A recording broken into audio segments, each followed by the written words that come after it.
ठीक है। और उसके बाद यहाँ से दो पोर्शन हो गया था। एक तो ये कि rank of A, rank of augmented matrix equal to number of variable, या नंबर ऑफ अननोन भी बोलते हैं कई बार। तो इस केस में होगा तो यूनिक सॉल्यूशन।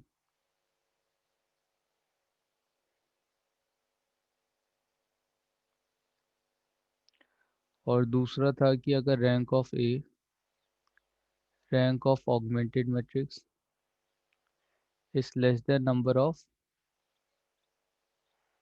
अननोन, तो ये हो जाएगा इनफाइनाइट सॉल्यूशन।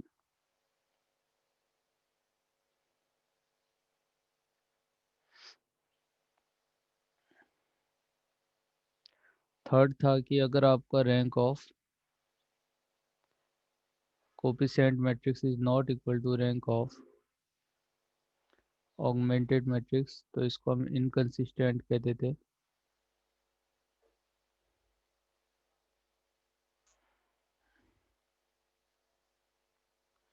इनकंसिस्टेंट। और इनकंसिस्टेंट हो जाएगा और नो सॉल्यूशन, है ना। तो ये था। अभी क्या है ना, इसमें हमें एक बात का और ध्यान रखना है कि कोफिशिएंट मैट्रिक्स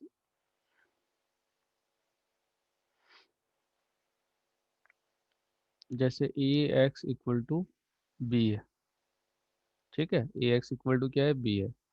अब देखो ए एक्स इक्वल टू अगर बी होगा, तो आप इसको ऐसे कर सकते हो, ए से मल्टीप्लाई कर दे सकते हो ए इनवर्स से। ए इनवर्स से ऐसे मल्टीप्लाई कर सकते हैं हम, हाँ या ना। ये आपका ना एक दूसरा मेथड है, जिस मैट्रिक्स मेथड कहते हैं।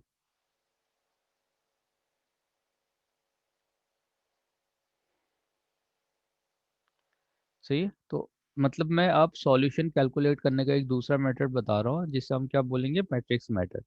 अभी हम मैट्रिक्स मेथड कैलकुलेट नहीं करेंगे, मगर इसका बेसिक कंसेप्ट जानेंगे कि क्या है। A inverse A equal into x. अब हम ए इनवर्स ए कहते हैं, तो आप बताओ, ये बताओ कि जैसे मान लो कि ए इनवर्स का मतलब हो गया जैसे 1/2 टाइप का नंबर समथिंग ये, और इसको हम 2 से मल्टीप्लाई कर देंगे, बेसिक जो होता है। तो ऐसे आइडेंटिटी 1 आता था, अगर हमारे पास कोई नंबर है तो ऐसा आता है, हाँ या ना।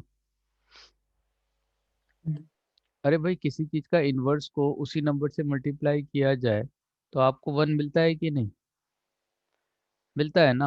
हाँ सर। सिमिलरली इसी तरह से होता क्या है यहाँ पे, ए इनवर्स का मतलब है कि जब कोई मैट्रिक्स आपके पास दे रखा है, जैसे मान लो यहाँ पे 2 3 4 5 ऐसे करके कोई मैट्रिक्स दिया है, और एक इसका इनवर्स आएगा, तो डेफिनेशन इनवर्स की ये दी गई कि A inverse is the matrix such that product of A inverse and A equal to identity matrix. ये किसके इक्वल हो, आइडेंटिटी मैट्रिक्स। अब ये आइडेंटिटी मैट्रिक्स क्या होता है, जैसे वहां पे 1 होता है, वैसे ही यहाँ पे आइडेंटिटी मैट्रिक्स होता है, जिसका वैल्यू हमेशा, जब आप इसका डिटर्मिनेंट निकालोगे तो वो 1 आएगा, है ना। अब ये 2 क्रॉस 2 का आइडेंटिटी मैट्रिक्स है।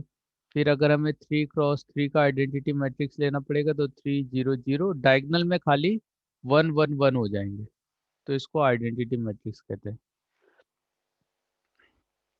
अच्छा, ये बात समझ में आ गई कि ए इनवर्स ए को मल्टीप्लाई करेंगे तो हमें आइडेंटिटी मिलेगा। तो यहाँ पे ये जो हाँ वैल्यू है ये आइडेंटिटी के इक्वल है, सही है ना। तो ये हो गया आपका ए इनवर्स बी। दूसरी बात, हम ये भी जानते हैं कि किसी भी नंबर को अगर आइडेंटिटी से मल्टीप्लाई करोगे तो वही नंबर मिल जाएगा। सिमिलरली यहाँ पे आप देखो कि अगर आपके पास 2 3 4 5 दिया है, इसको मैं आइडेंटिटी से मतलब 1 0 0 1 से मल्टीप्लाई करता हूँ, तो यहाँ पे ऐसा होता है, मल्टीप्लिकेशन ऐसा होता है, रो को कॉलम से मल्टीप्लाई करना होता है और फर्स्ट एलिमेंट आएगा। 2 को 1 से मल्टीप्लाई किया, 2 आया, प्लस 3 को, ये जो 3 है इसको 0 से मल्टीप्लाई करना पड़ेगा तो 0 आएगा। तो रो को हमने देखो कॉलम से मल्टीप्लाई किया, फिर पहले रो को दूसरे कॉलम से मल्टीप्लाई करोगे तो 2 इंटू 0 0, 3 इंटू 1, यहाँ पे आपका आ जाएगा 2 इंटू 0 प्लस 3 इंटू 1, पहला रो सेकेंड कॉलम। ठीक है, फिर 4 को इससे मल्टीप्लाई करोगे तो 4 इंटू 1 और 5 इंटू 0 ऐसा होगा। और उसके बाद इस रो को इस कॉलम से मल्टीप्लाई करोगे तो 5 4 इंटू 0 और 5। तो आप देखोगे कि यहाँ पे 2 3 4 और 5 जो इनिशियली था वही मिल गया। तो इसीलिए इसको आइडेंटिटी बोलते हैं। क्या हो रहा है, कुछ हमें उस सबसे ज़्यादा मतलब नहीं है। मैं आपको यहाँ पे ये बताना चाह रहा हूँ कि यहाँ से x equal to A inverse of B आ जाता है, जैसे ये हो गया। ठीक है, ये हो गया। अब ए इनवर्स ऑफ बी, अगर कहीं पे आपको ए इनवर्स कैलकुलेट करना है, ए एक्स इक्वल टू बी है और आपको ए इनवर्स कैलकुलेट करना है, तो आपने एक तो ये कर दिया कि A inverse into A X multiply A inverse of B कर दिया, तो यहाँ से x आ जाएगा और x equal to A inverse of B हो गया। तो एक मेथड ये हो गया जिसको हमने कहा कि ये मैट्रिक्स मेथड है। इसके बारे में हम बाद में डिटेल में हम पढ़ेंगे। ठीक है, बस मैं ये बताना चाहता था कि भाई ए इनवर्स बी करके भी आप निकाल सकते हो इसको मल्टीप्लाई करके। एक क्या है, इनवर्स निकालने के लिए एक और मेथड है जिसे हम डिटर्मिनेंट मेथड या एडजॉइंट मेथड कहते हैं।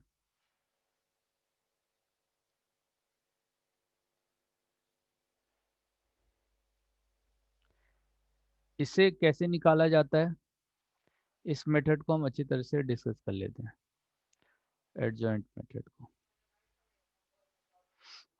हमारे पास एडजॉइंट ऑफ ए हमने डिफाइन किया ये। अब एडजॉइंट ऑफ ए की डेफिनेशन क्या होती है, ये है आपका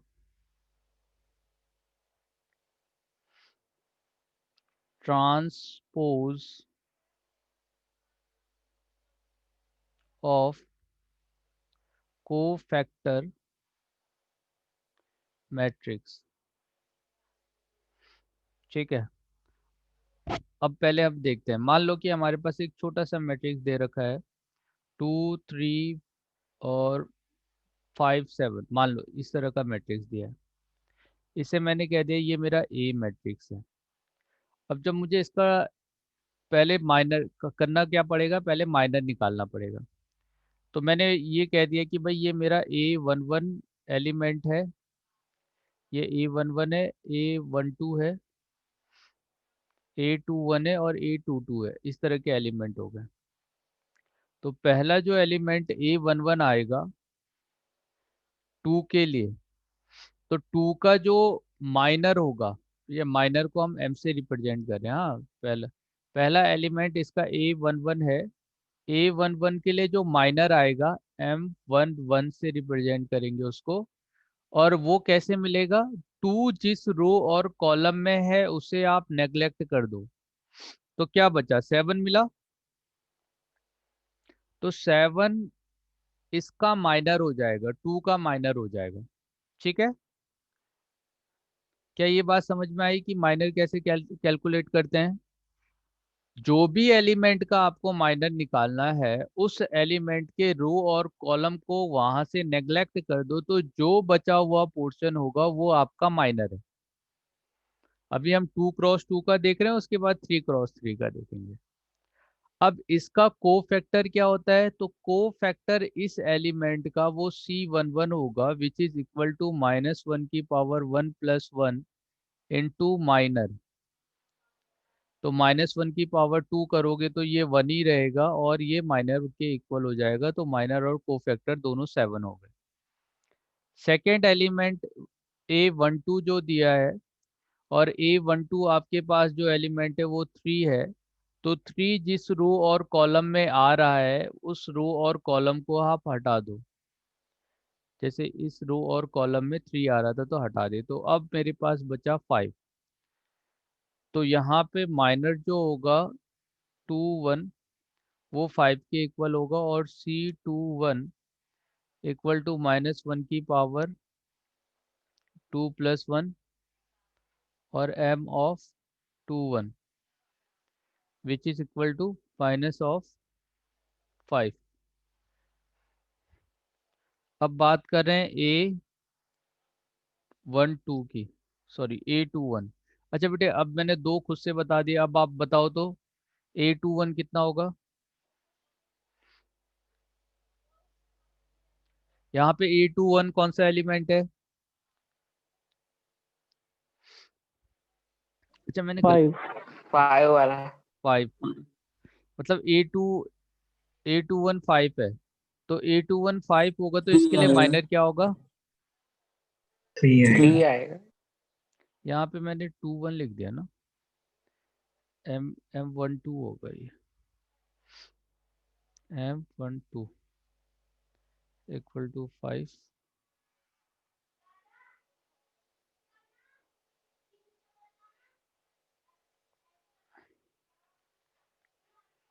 M12, अच्छा ये कितना हो जाएगा, 5 हो जाएगा, तो इसका माइनर कितना आएगा। A21 का माइनर 3 कितना आएगा। आएगा, है बेटे। 3 आएगा। 3 आएगा। चलिए, और को फैक्टर क्या आएगा।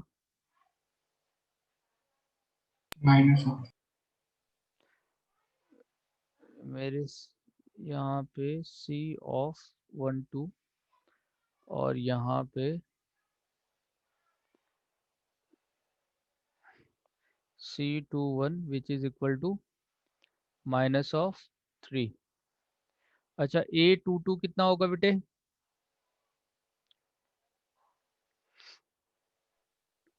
7 होगा और उसका 7 होगा, -2।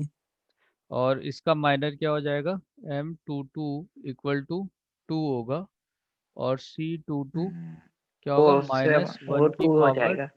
2 + 2 4 होगा ना, और इंटू 2, तो ये 2 ही मान रहेगा, 2 ही होगा। ये चेंज नहीं होगा। क्लियर बेटे। तो ये जो मैट्रिक्स था ये है कोफिशिएंट मैट्रिक्स। कैसा मैट्रिक्स है ये, कोफिशिएंट, ठीक है। और एक होता है हाँ सर। मैट्रिक, इसमें माइनर का मैट्रिक्स, माइनर के मैट्रिक्स में M11 वही M12 M13, सॉरी M21 और M22 आ जाएगा, है ना, 1 1 1 2 इस तरह से रो कॉलम में। पहला एलिमेंट रो को रिप्रेजेंट करता है। तो अभी जो एलिमेंट है ये सब आएगा, है ना। तो इसको हम बोलते हैं मैट्रिक्स, मैट्रिक्स सॉरी माइनर। अब नेक्स्ट हम बात कर रहे हैं को फैक्टर की। इसे हमने क्या बोला, mat minor matrix, minor matrix. Next हम बात कर रहे हैं को फैक्टर मैट्रिक्स की। को फैक्टर मैट्रिक्स में क्या होगा, देखो माइनर में प्लस माइनस साइन नहीं आता, इसमें डायरेक्टली आप नंबर को नेग्लेक्ट करो और जो बचा हुआ है उसको देख के लिख दो, सही है। को फैक्टर मैट्रिक्स में क्या होगा, यहाँ पे इसे C से रिप्रेजेंट किया जाएगा, कैपिटल C से, और ये C11 C12 C21 और C22 हो जाएगा। अब क्या है कि यहाँ पे जो आपके पास वैल्यू दिया हुआ है को फैक्टर में, आपने ऑलरेडी कैलकुलेट किया हुआ है, इस वैल्यू को पुट करना शुरू कर दो। माइनर और को फैक्टर दोनों सेम है यहाँ पे, तो यहाँ पे 7 आ जाएगा। दूसरा आया -5, फिर आया -3, फिर आया 2। क्लियर है, ऐसा आ गया, ठीक है ना बेटे। को फैक्टर मैट्रिक्स आ गया हमारा। अच्छा इस वैल्यू को और इनिशियल जो आपके पास वैल्यू दिया हुआ था इस वैल्यू को देखो तो, इनिशियल आपके पास मैट्रिक्स दिया था 2 3 5 7, और यहाँ पे क्या है,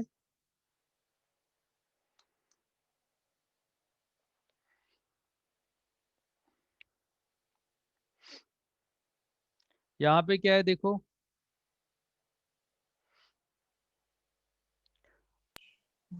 अब सेवन इन से दोनों शुरू। वैल्यू को देखो, ये दोनों वैल्यू इनिशियली जो थे वो इंटरचेंज होके माइनस लग गया क्या इसमें? हम्म, इस वैल्यू में क्या हुआ, ये इंटरचेंज हुए, हाँ interchange interchange and multiplied by minus,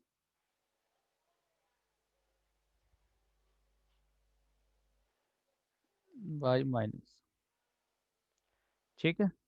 अच्छा 2 7 क्या हुए, बस इंटरचेंज हो गए, इंटरचेंज हो गए।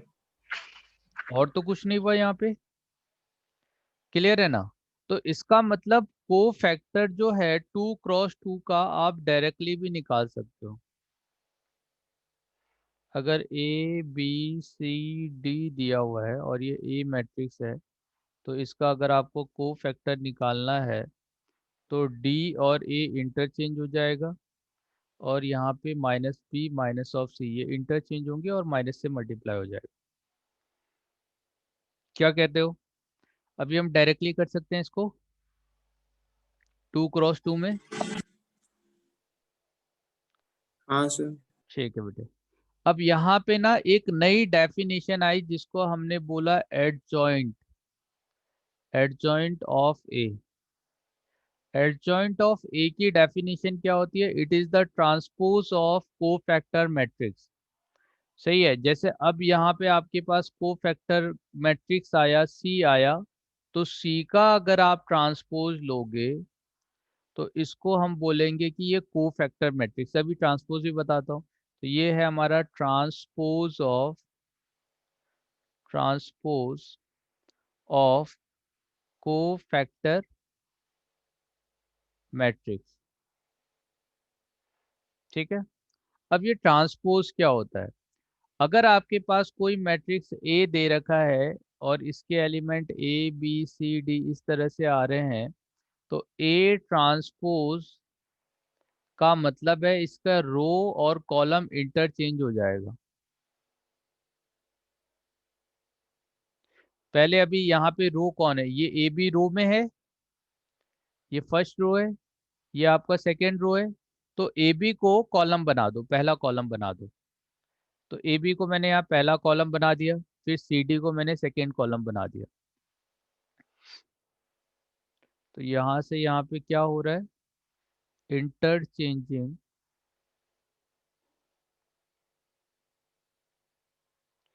रोज एंड कॉलम।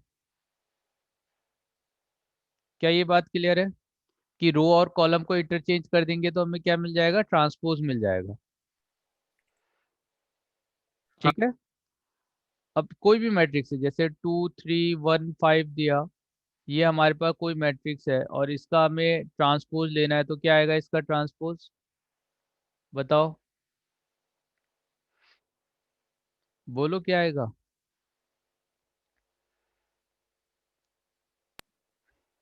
बेटा बोलो, ए ट्रांसपोज क्या आएगा इसका, 2 3 1 5 ऐसा आएगा थ्री क्या? टू वन और फाइव।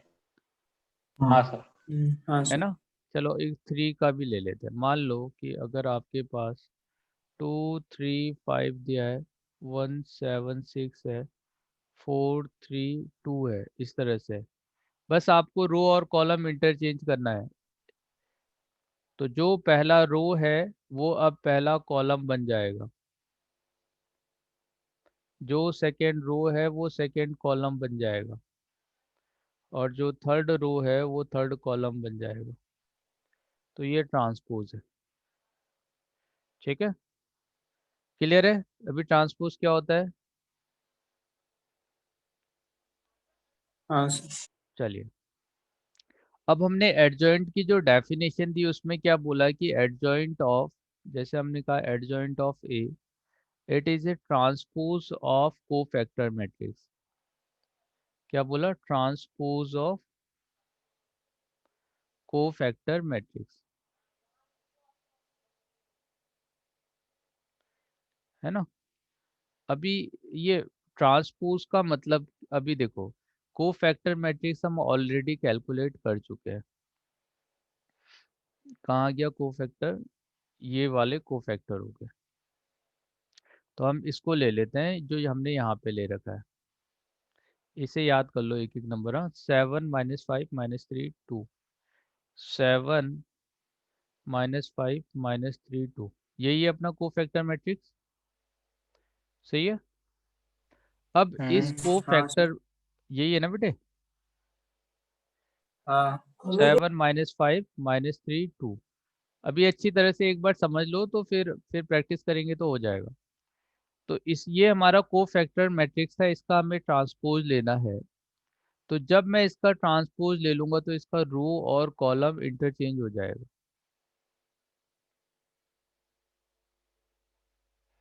इस वाले पोर्शन को हमने बोला कि ये एडजॉइंट ऑफ ए है। क्या है ये? Adjoint of A. क्लियर है? हाँ सर। हाँ चलिए, ये मैट्रिक्स और इनिशियल आपके पास जो मैट्रिक्स दिया था ना उसको भी आप देखो। इनिशियल आपको दिया था 7 - 2 - 3 - 5 - 7। इनिशियली दिया था 2 3 5 7।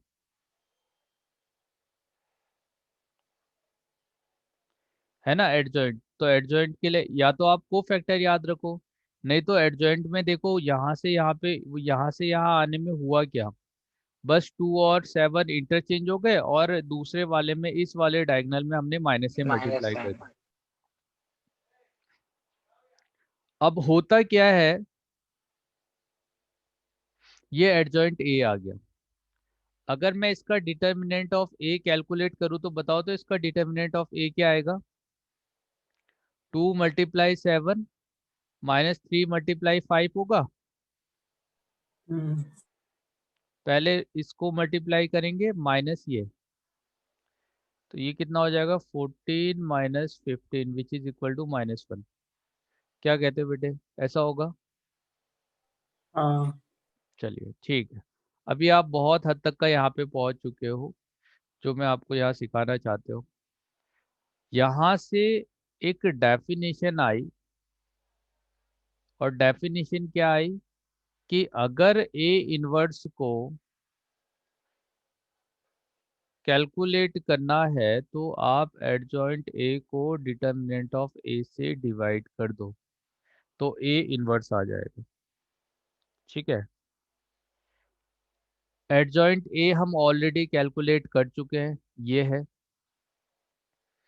तो ये आपका 7 - 3 - 5 और 2 है। इसको आपको डिटर्मिनेंट ऑफ ए जो -1 के इक्वल है, तो इससे हमने डिवाइड कर दिया। डिवाइड करने का मतलब है यार -1 से, इसका मतलब मल्टीप्लाई ही हो गया। हुआ कि हाँ नहीं? अगर ये मल्टीप्लाई हो जाएगा तो अब मैट्रिक्स में क्या होता है, जब आप मैट्रिक्स मल्टीप्लिकेशन करते हो इसका मतलब इसके बाहर से जो भी नंबर होगा उस नंबर से आपको हर एक एलिमेंट को मल्टीप्लाई करना पड़ेगा। तो माइनस से सभी को मल्टीप्लाई करेंगे तो ये क्या होगा? -7 होगा, 3 हो जाएगा, 5 होगा, -2 होगा। हाँ या ना? ऐसा हो जाएगा। सही हाँ है। सर। यहाँ पे हमने क्या बोला कि अगर किसी चीज को मल्टीप्लाई कर रहे हैं मैट्रिक्स को, तो मल्टीप्लाइड बाय ईच एलिमेंट।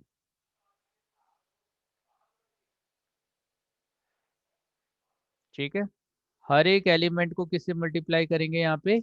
-1 से। अगर कोई भी मैट्रिक्स मल्टीप्लिकेशन ऐसे ही होता है, मान लो आगे से 2 है और यहाँ पे 1 2 3 4 है, तो each element of matrix is multiplied by 2। तो ये हो जाएगा 2, ये 4 और यहाँ पे 6, ये 8। समझ में आया कैसे मैट्रिक्स का मल्टीप्लिकेशन हो रहा है? अगर इसके बाहर से के होता, ये 1 3 5 7 होता, तो इसका मतलब होता ईच एलिमेंट मल्टीप्लाइड बाई के, तो ये 3 के 5 के 7 के हो जाता। हाँ या ना? क्या ये बात क्लियर हो गई कि हाँ मैट्रिक्स मल्टीप्लाई में कोई नंबर से अगर हाँ मल्टीप्लाई किया जाता है तो ऐसे। अब देखो मैट्रिक्स में और डिटर्मिनेंट में एक अंतर है। जैसे अगर यहाँ पे 1 2 3 दिया है, 4 5 6 दिया है, 7 8 9 दिया है, अगर आप यहाँ पे 2 ले रहे हो तो इस 2 से आप किसी एक को रो को मल्टीप्लाई करेंगे, ये दोनों में डिफरेंस है। जैसे हमने इसको मल्टीप्लाई कर दिया ना, 2 4 6 कर दिया, तो और सबको मल्टीप्लाई करने की अभी जरूरत नहीं है। ये डिफरेंस है हाँ दोनों में, कि जब डिटर्मिनेंट होता है तो डिटर्मिनेंट में आप किसी एक रो को मल्टीप्लाई करो, कोई एक रो या एक कॉलम को मल्टीप्लाई कर दो, बस हो गया। मगर मैट्रिक्स में क्या होता है, हर एक एलिमेंट को मल्टीप्लाई करना होता है। सही है, तो अभी हमारा पूरा फोकस है कि हर एक एलिमेंट को इस नंबर से, जो भी मैट्रिक्स के बाहर से नंबर आ रहा है उससे मल्टीप्लाई करना पड़ेगा। तो अब मेरे पास ए इनवर्स आ गया भाई, मेरा ए इनवर्स किसके इक्वल आ गया, देखो -7 3 आया, 5 आया, -2 आ गया। अब मैं क्या कर रहा हूँ, ये चेक कर रहा हूँ क्या जो मेरा इनवर्स आया है वो सही है कि नहीं। तो वो सही तब होगा जब ए को ए इनवर्स से मल्टीप्लाई करूंगा तो आइडेंटिटी मैट्रिक्स आना चाहिए, हाँ या ना। तो ए जो हम्म, दिया हुआ है, आप देखो मेरा ए कितना दिया है, ए ए कहाँ गया, ए हमारा 2 3 5 7। तो ए मैट्रिक्स है हमारा 2 3 5 7, ये एक मैट्रिक्स हो गया। नेक्स्ट हम बात कर रहे हैं ए इनवर्स की, तो ए इनवर्स में है -7 3 5 और -2। अब इसको कैलकुलेट कर रहे हैं बेटे, हाँ। तो अब ये देखो इन दोनों को कैलकुलेट कर आपको क्या करना है, ये मैट्रिक्स मल्टीप्लिकेशन हो रहा है अभी। एक ये मैट्रिक्स है, एक ये मैट्रिक्स है। और मैट्रिक्स मल्टीप्लिकेशन में आपको रो को कॉलम से मल्टीप्लाई करना होता है। सही है, कैसे करूँगी अब मैं एक डिटेल में अच्छी तरह से बता रहा हूँ। सबसे पहले ये वाला 2 पहले वाले नंबर से मल्टीप्लाई होगा, तो 2 × -7 प्लस दूसरा वाला एलिमेंट इस दूसरे वाले एलिमेंट से मल्टीप्लाई होगा, तो 3 × 5। अब पहला वाला रो सेकेंड वाले कॉलम से मल्टीप्लाई होगा, तो 2 × 3 प्लस 3 × -2,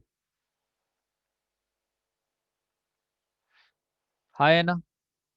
अब सेकेंड वाला रो, ये तो पहले रो के लिए हो गया। देखो आप कैसे देखोगे, इस वाले में यहाँ पे जो होता है ना A11 आता है, तो पहला वाला 1 रो को रिप्रेजेंट करता है, सेकेंड वाला रो कॉलम को, ये कॉलम को रिप्रेजेंट कर रहा होता है। पहले वाले रो को सेकेंड वाले पहले वाले कॉलम से मल्टीप्लाई करना है, इसका मतलब ये है। यहाँ पे जो आएगा A12 होता है, फर्स्ट रो को सेकेंड कॉलम से मल्टीप्लाई करना है। क्या क्लियर है बेटे ये बात। हाँ, दूसरा अब देखो यहाँ पे सेकेंड रो को A21 है ये, सेकेंड रो को फर्स्ट कॉलम से मल्टीप्लाई करना है। बताओ क्या आएगा, क्या 5 को 7 से मल्टीप्लाई करना पड़ेगा, 5 को 7 से, और फिर 7 को, -7। हाँ सॉरी -7 से। -7 से, और फिर यहाँ पे 7 को 5 से मल्टीप्लाई करना पड़ेगा। क्लियर है। हाँ फिर सर। यहाँ पे हाँ A22 आएगा, और A22 का मतलब क्या है, सेकेंड रो को सेकेंड कॉलम से मल्टीप्लाई करना पड़ेगा, मतलब 5 × 3 -2 × 7। अब यहाँ देखते हैं 7 मल्टीप्लाई माइनस, देखो ये माइनस है तो ये 14 हो गया, -14 प्लस 15, ये हो गया आपका 6 -6, यहाँ पे -35 प्लस 35, और ये कितना है 15 -14। ठीक है, ये हो गया, तो यहाँ पे कितना आया 1 आ गया, ये 0 आ गया, ये 0 आ गया, ये 1 आ गया, आया ना।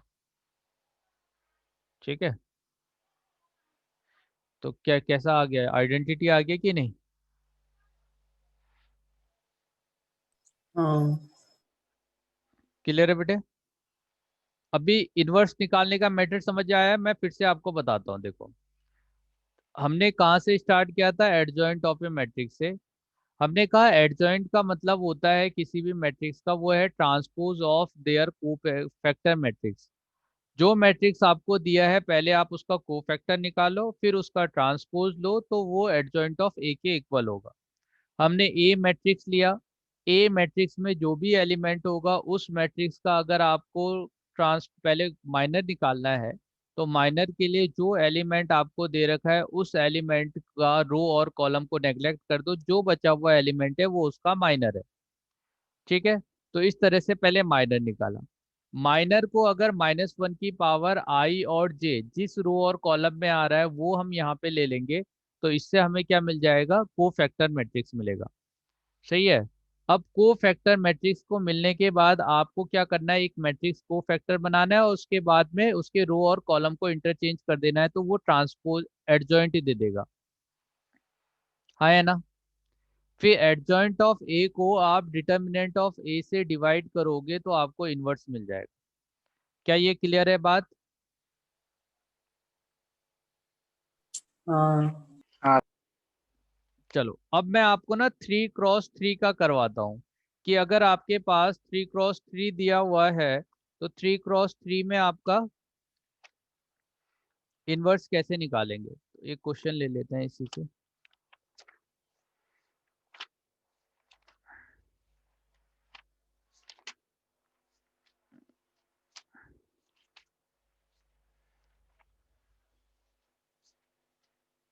अच्छा, कल कोई ऐसा था जिसमें ए इज नॉट इक्वल टू, मतलब जिस जो यूनिक सॉल्यूशन दे रहा था कल के क्वेश्चन में, वही वहां से ही ले लेते हैं।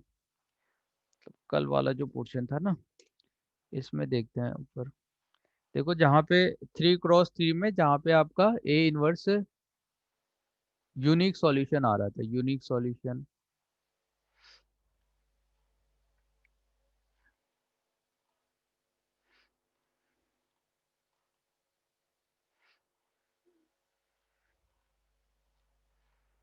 यहाँ से हमने स्टार्ट किया था, और इस वाले में यहाँ पे नहीं था, इसको सॉल्व किया था।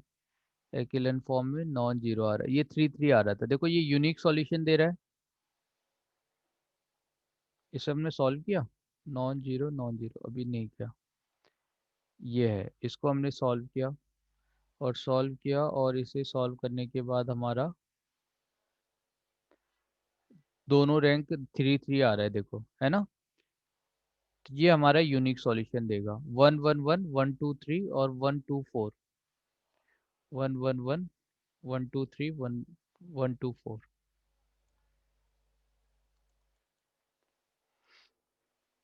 तो हम एक मैट्रिक्स ले ले रहे हैं यहाँ पे, ए 1 1 1 1 2 3 1 2 4। क्लियर है बेटे? ये हमने एक मैट्रिक्स ले लिया, ठीक है, जिसका इन्वर्स पॉसिबल होगा। अब देखो इन्वर्स पॉसिबल होगा तभी आप निकाल सकते हो, क्योंकि अब मैं इसी डेफिनेशन की आपको बात करने वाला था कि एडजॉइंट ऑफ ए, ये जो है ए इनवर्स है वो एडजॉइंट ऑफ ए है और डिवाइडेड बाय डिटर्मिनेंट ऑफ ए है। क्लियर है ना बेटे? अच्छा, अब बताओ कि अगर मेरा डिटर्मिनेंट ऑफ ए ही 0 हो जाएगा तो ए इनवर्स निकाल पाओगे क्या? नहीं।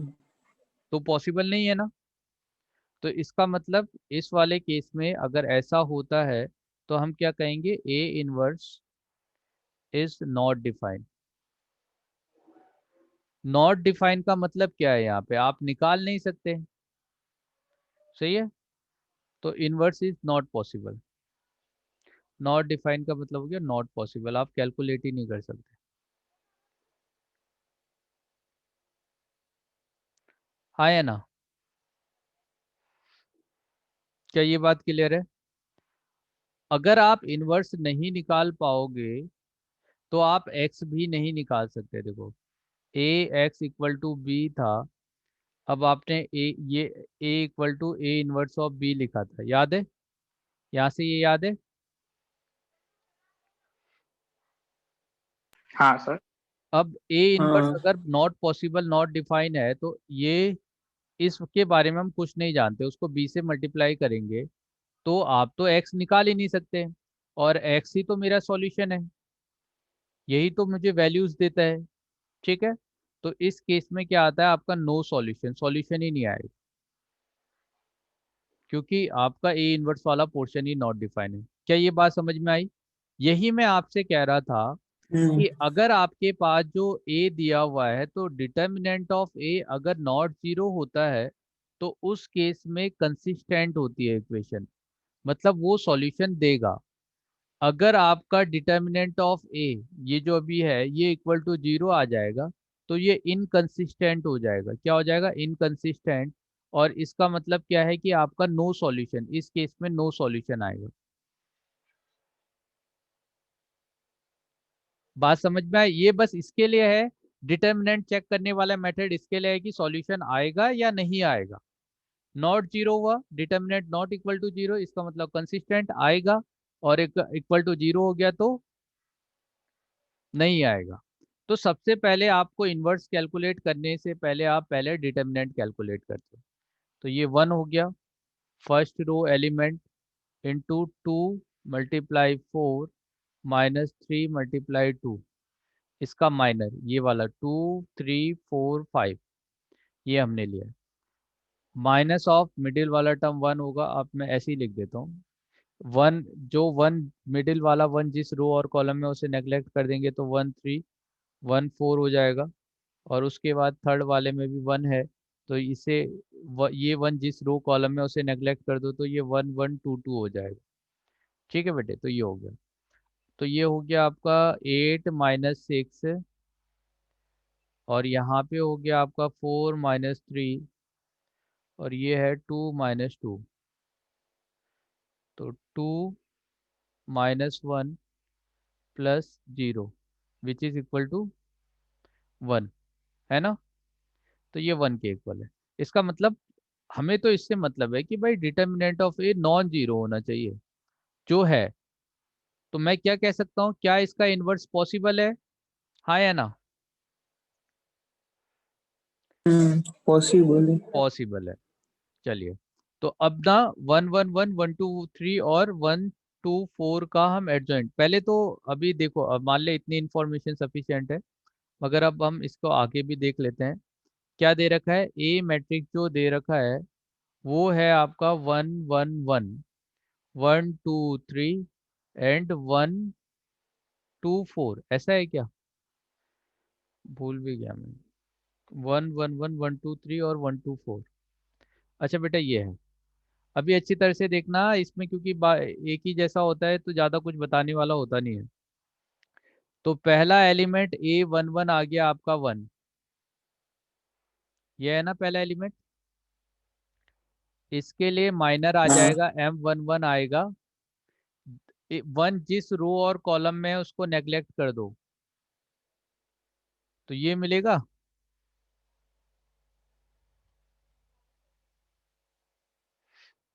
ये वाला वन जिस रो और कॉलम में है उसको नेग्लेक्ट कर दो या डिलीट कर दो, हटा दो, इरेज कर दो, तो क्या बचेगा हमारे पास? टू थ्री टू फोर बचेगा। हाँ हाँ सर। अब ये टू थ्री टू फोर का आपको डिटर्मिनेंट निकालना है। तो इन दोनों को मल्टीप्लाई कर दो, eight minus three multiply two six, तो कितना आ गया? टू आ गया। अब सी वन वन का को फैक्टर निकालोगे तो माइनस वन की power one plus one into two, तो कितना हो गया? ये टू ही रहेगा। हाँ या ना? क्लियर है? ये क्लियर है? अब आप ही बताते जाना, आप लोग बताते जाओ। Second element A one two, A one two कौन सा होगा? ये होगा first row second column, first row second column. अब इसका बताओ तो इसका माइनर क्या आएगा? फर्स्ट रो सेकेंड कॉलम का एम वन टू का माइनर क्या आएगा बेटे, बोलो। 1314। 1314। 1314।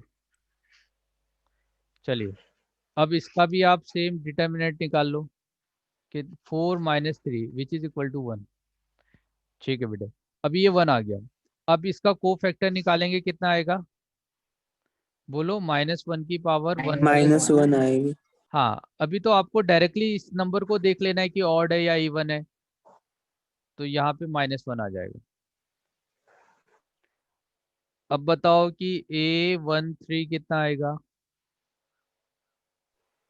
सॉरी A 1 2 1 2 A13, हाँ चलो पहले A13 देखो, फर्स्ट रो थर्ड कॉलम 1 हो जाएगा। 1 2 1 2 1 आएगा। और इसके लिए मैट्रिक्स जो है फर्स्ट रो थर्ड कॉलम वो कितना हो जाएगा, 1 2 1 2 1 2। 1 2। ठीक है, तो 1 2 1 2 तो जीरो हो गया, तो यहाँ से C13 भी क्या हो जाएगा, जीरो ही होगा। हाँ। चलिए नेक्स्ट बात करते हैं। अभी आप ना एक साइड में ये नंबर लिखते भी रहना, 2 1, ये आप लिख लिख लो साइड में अगर कुछ कॉपी उपी है, क्योंकि इसकी जरूरत पड़ेगी हमें। फिर हम बात करें अब A21 की, या हम इसको ना नीचे ही बना लेते हैं।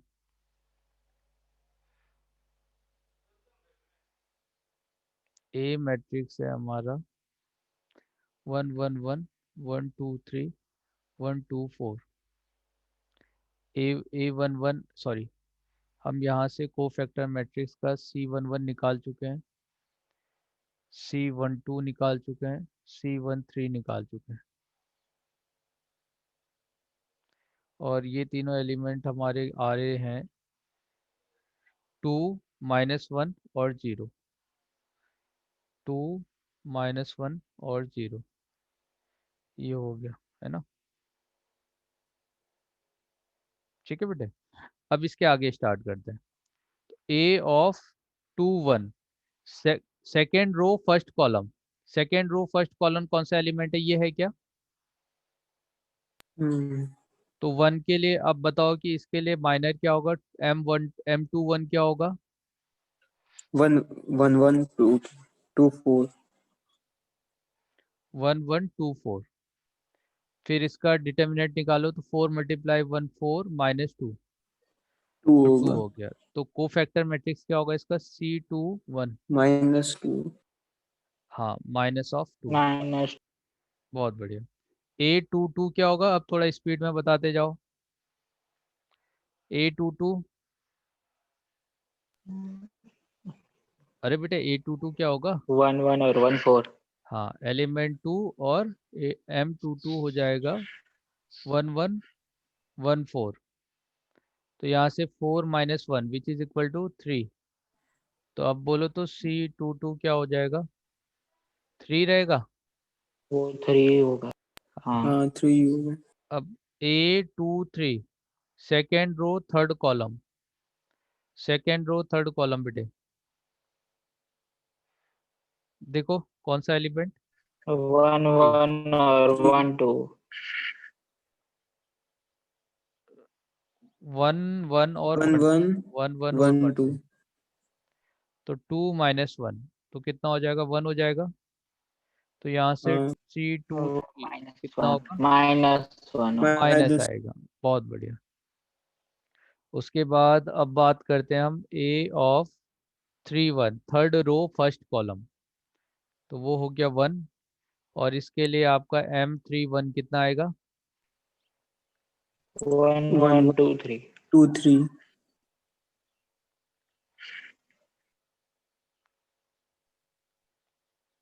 ये और ये 1 कैंसिल, 1 1 2 1 3। 1 1 2 3, हाँ। तो यहाँ से 3 -2 इस 1 आएगा। तो यहाँ और वो 4 भी हो गया, ये भी 4 है ना। फैक्टर भी 1 आएगा। C3 को फैक्टर भी आपका 1 आएगा। A32 second third row second column, ये एलिमेंट है 2 आपका 2, होगा। ये वाला एलिमेंट। 1 1 1 1 1 और 3। 1 3 आएगा। तो इस रो और कॉलम को हटा देंगे तो क्या आ जाएगा, 3 2 1 1 एंड 1 4, है ना। 1 3 होगा। इस रो 1 और 3 कॉलम को ये हटा आएगा देंगे ना। तो 1 1 1 3, सॉरी अभी आ गया मतलब आपको 1 1 1 3। तो ये हो जाएगा 3 -1 विच इज इक्वल टू 2। तो C32 इक्वल टू 2 वो -2 आएगा। और -2। -2। C2 बहुत बढ़िया, चलिए अब सही है। 3 2 इक्वल टू माइनस ऑफ 2 आ गया। और A33 आपका 4 है, तो M33 बोलो क्या आएगा। 1112 1112 1112, तो 2 - 1 मतलब 1 हो गया। तो यहाँ से C33 कितना हो गया, वो 1 आएगा। वो भी 1 आएगा। क्लियर है। अभी सब वैल्यू लिख लिया हमने। हाँ चलो तो अभी ये वैल्यूज ना आप कहीं पे, हम कहीं पे लिख लेते हैं। तो ये है आपका 2 - 1 0, सेकेंड में है -2 3 -1, और थर्ड में है आपका 1 2 और 1, सही 1 - 2। चलिए अब ये वैल्यू को हम ना यहाँ पे कोफैक्टर मैट्रिक्स बनाते हैं, उसमें लिखते हैं। अभी आप ही लोग याद कर लो, तो एक एक रो याद कर लो। तो पहले वाला कोई एक याद कर लो, प्रिंस आप याद कर लो, 2 - 1 0, ठीक है। निसर्ग इसको याद करो, तो -2 3 और -1। और हम्म, थर्ड वाला कोई भी याद कर लो भाई, कौन है, कोई बोल सकता है। देवर्स आप ही याद कर लो, ठीक है। थर्ड वाले में क्या आ रहा है, देखो वैल्यू 1 1 -2, ठीक है बेटे, 1 - 2 और 1। अब मुझे बताते जाना तीनों वैल्यू। बताओ तो फर्स्ट रो में क्या आ रहा है। 2 - 1 और 0। 2 - 1 और 0। सेकेंड रो में निसर्ग -2 3 -1 -2 3 और -1। थर्ड रो में देवर्स 1 - 2 और 1 1 - 2 और 1 1 -2 और 1। चलिए तो सही है सबका। फिर से देख लेते हैं।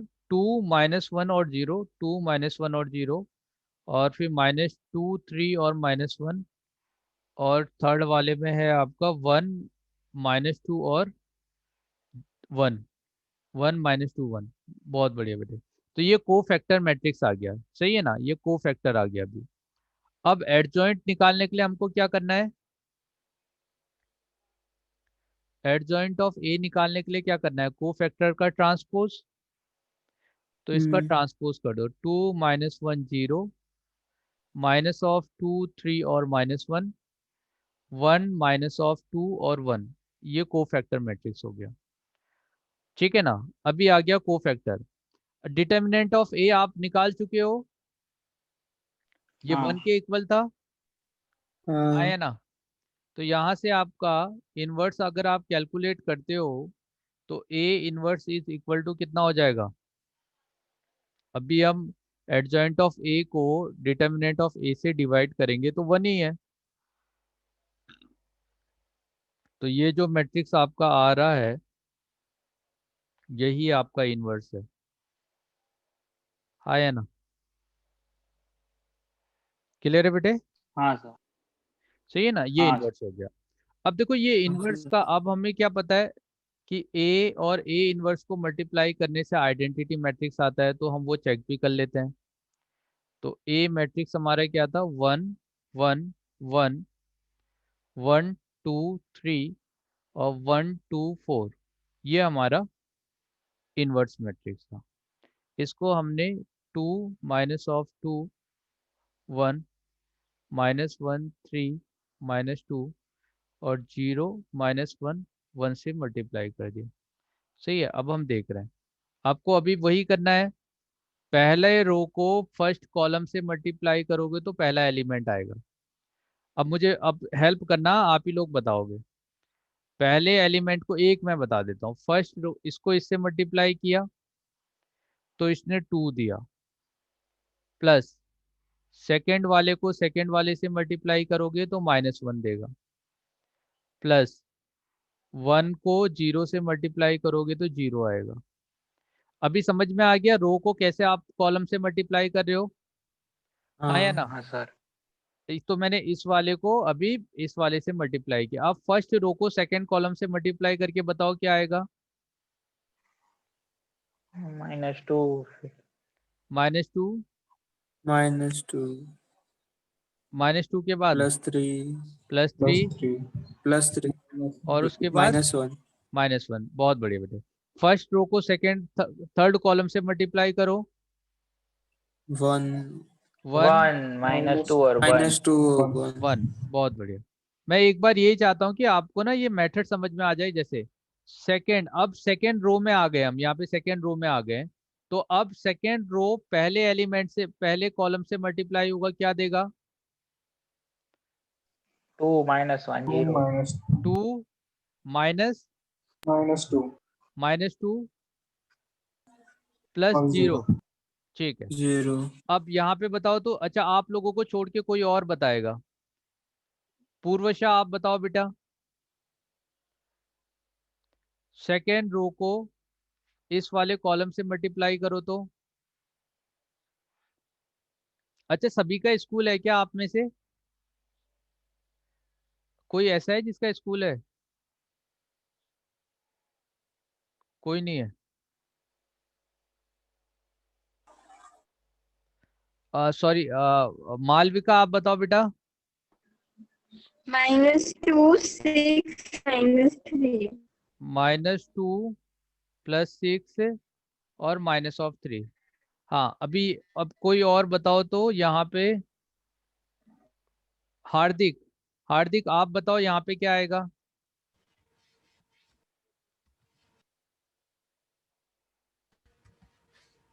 इस वाले रो को थर्ड वाले कॉलम से मल्टीप्लाई करना है बेटे, क्या आएगा यहाँ पे। हार्दिक,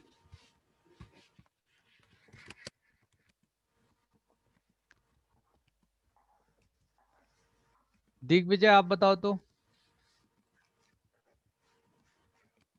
दिग्विजय बेटा।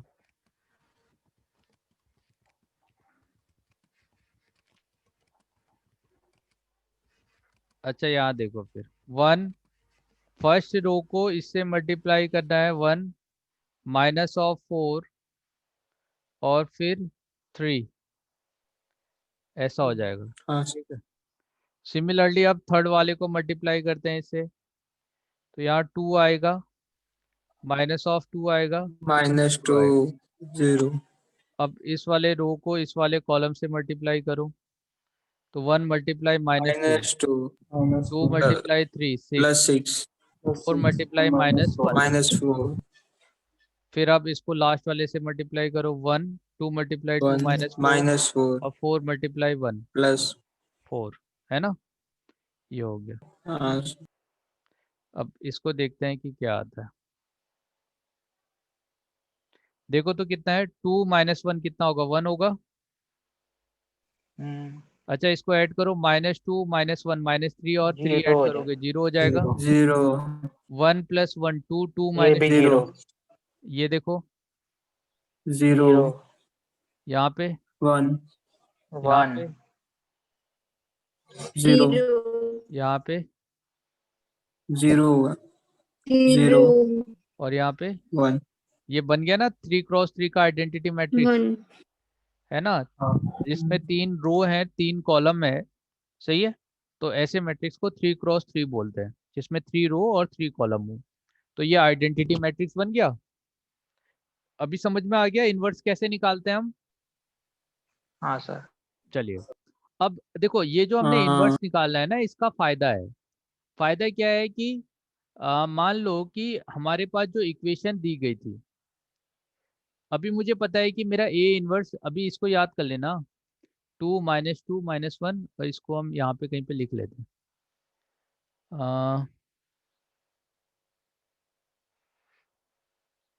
अभी मुझे बताओ कि ए इनवर्स अपना कितना आ रहा है। ये तो है यहाँ पे 2 -2 -2 1 -1 3 और -2 -2 0 -1 और 1, ये ए -1 इनवर्स 1 है ना। अब बेटे देखो इससे फायदा क्या है, कई अगर यूनिक सॉल्यूशन आता है, मान लो ए एक्स इक्वल टू बी है, समथिंग इस तरह से हमारी इक्वेशन हो गई। तो ए एक्स इक्वल टू बी में जैसे हम चले जाते हैं कहाँ पे, पहले वाले क्वेश्चन में ही। अगर हम यहाँ पे आ जाते हैं तो यहाँ पे हमने कैलकुलेट किया था, यही वाला क्वेश्चन था, है ना।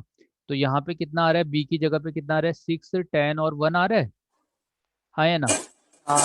6 10 और 1, तो इस 6 10 और 1 का हम यूज कर लेते हैं। तो आप ये देखो A X equal to B, और बी में आपके जो एलिमेंट आ रहे हैं वो 6 10 और 1 आ रहे हैं, है ना बेटे। तो अब मुझे जैसे x कैलकुलेट करना है, सॉल्यूशन निकालना है, तो सॉल्यूशन क्या था, ए इनवर्स इंटू बी था। तो इसका मतलब ए इनवर्स, अब मुझे x कैलकुलेट करना है, तो x कैलकुलेट करना है, इसका मतलब ये आ गया 2 माइनस ऑफ 2 1, माइनस 1 3 और माइनस ऑफ 2 0 माइनस 1 1। इसको मुझे मल्टीप्लाई करना है आपका b से, और b कितना है, 6 10 और 1, है ना। क्लियर है। अब जो ये हमने x लिखा है हाँ। ना, x का मतलब है क्या, एक्स का मतलब ये है ना कि small X small Y small Z, मतलब एक्स वाई जेड जो होते हैं, यही तो है एक्स का मतलब, हाँ है ना। क्या ये जानते हैं हम कि ये आपका कोफिशिएंट हाँ। मैट्रिक्स था, उसके बाद यहाँ पे एक्स वाई जेड आया था, और फिर यहाँ पे आपका बी आ गया था। तो इसको हमने कैपिटल एक्स लिखा, ये ए है, ये कैपिटल एक्स है, ये बी था। अब मुझे एक्स वाई, अगर यूनिक सॉल्यूशन आता है तो एक्स वाई जेड का यूनिक वैल्यू आएगा, तो वो मैं यहाँ से कैलकुलेट कर सकता हूँ। इस रो को इस कॉलम से मल्टीप्लाई करना है, सही है। तो आप मल्टीप्लाई करो, बोलो पहला एलिमेंट क्या आएगा। अब देखो जैसा यहाँ पे है ना ये, वैसे ही इधर भी बनने वाला है एक्स वाई जेड। तो यहाँ पे पहला एलिमेंट क्या आएगा, देखो 2 को किससे मल्टीप्लाई करेंगे, 6 से, सही है। 12, तो कितना आ जाएगा, 12। फिर -2 को किससे मल्टीप्लाई करेंगे, 20, minus -20, और उसके बाद 20 फिर 1 मल्टीप्लाई +1, 1, ऐसा हो जाएगा। अच्छा सेकेंड वाला बताओ अभी कितना plus होगा, 1 सेकेंड वाला बताओ तो, second -6, -6 minus plus 30 plus Plus 30 minus +30, minus -2, 2 +30 और -2। -2, अच्छा लास्ट वाला 0, 0 0 -10. -10 0 minus 10 -10, 1, बहुत बढ़िया बेटे। अब ये कितना हो गया, 12 + 1 13 में से 20 सब्सट्रैक्ट कर दोगे -7 आ जाएगा। -7. ये 30 में से -8 सब्सट्रैक्ट करेंगे 22 आ जाएगा, और यहाँ पे -10 में से 1 सब्सट्रैक्ट करेंगे -9 आ जाएगा। तो आप देखो x का वैल्यू कितना आ गया, -7, y का वैल्यू आ गया 22, एंड z का वैल्यू आ गया आपका -9। तो क्या इसने मुझे सॉल्यूशन दे दिए, हाँ है ना। हम्म, क्लियर है बेटे। तो ये क्या है ना, ये देखो मैट्रिक्स मेथड क्या है, एक्चुअली क्या है कि मान लो कंप्यूटर में या आपका, जैसे हम कोडिंग करते हैं, तो कोडिंग में आप कैसे भी 3x3 का मैट्रिक्स दे दोगे ना, वो इन्वर्स अपने आप ही निकाल के दे देगा, क्योंकि ये पूरा एक प्रोसीजर है। बात समझ में आ रही है, को फैक्टर निकालना, मैट्रिक्स निकालना, उसके बाद डिटर्मिनेंट निकालना, ये पूरा एक प्रोसेस है।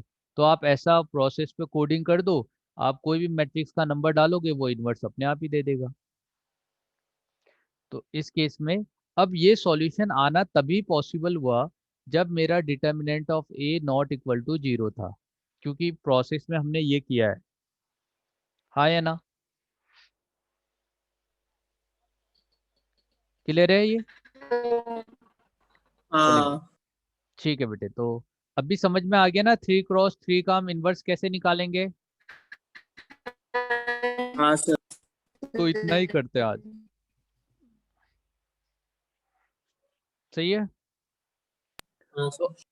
आपको जितना मैंने पढ़ाया उसका ज़्यादा से ज़्यादा 60% या 30% तक का पूछेगा हम्म, एग्जाम में, ठीक है। सर आप ये सब चीजें पढ़े। हाँ हाँ सब फिर से पढ़ाऊंगा, मतलब ये पूरा डिटेल में पढ़ाऊंगा आपको मैं, हाँ। है ना। फिर वो प्रॉपर वे में स्टार्ट, ये तो मैंने इसलिए कर दिया क्योंकि यार मैं उनको बता नहीं पाया था कि मैट्रिक्स अपना नहीं हो रखा है, लास्ट टाइम मैंने मना किया था मगर उन्होंने इस बार फिर से दे दिया। तो फिर अब दिक्कत ये हो गई कि वहाँ बोल मना नहीं हो पाया है और उन्होंने